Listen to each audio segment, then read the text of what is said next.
सर्वांना नमस्कार। आज माझ्या परिघात सेवा समूहातर्फे शंभू दिनेश राऊत याच्या वाढदिवसानिमित्त या ठिकाणी त्यांच्या घराच्या शेजारी 2 चिंचेच्या रोपांचं वृक्षारोपण या ठिकाणी केलेलं आहे। गेली 2 वर्ष झालं 15 ऑगस्ट 2022 पासून माझ्या परिघात सेवा समूह मेडशिंगी वृक्षारोपणाचं कार्य करतो आहे। कार्य करताना समूहाची एक संकल्पना आहे, त्या संकल्पनेचं नाव आहे आत्मनिर्भर शेतकरी।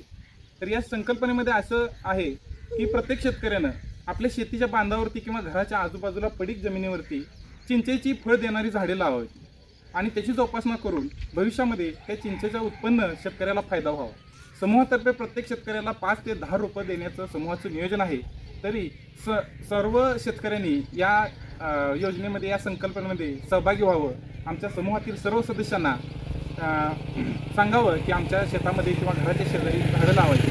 तुम्ही फक्त सांगा, आम्ही सगळं बाकीचं कार्य करू, श्रमदानातून झाडे लावून देऊ, असं मी या वाढदिवसानिमित्त वृक्षारोपणाच्या वेळेस सांगू इच्छितो। या ठिकाणी आमचे मित्र लखन राऊत, वृक्षारोपणाची खूप आवड, त्यांनी यांच्या घराच्या शेजारी पाहिलं तर इथं जवळजवळ 20 ते 22 झाडं त्यांनी जोपासना केलेली आहे।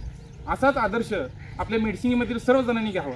प्रत्येक घराच्या शेजारी कमीत कमी 10 झाडं निसर्गाला फायदा होतील अशी वड, पिंपळ, चिंच, जांभूळ, करंज अशी फळ देणारी झाडं प्रत्येकानं जोपासावी, जेणेकरून निसर्गालाही फायदा होईल आणि संपूर्ण मानवजातीला, संपूर्ण म्हणजे शेतकऱ्यांना, सर्वांना फायदा होईल, पशु पक्ष्यांना फायदा होईल।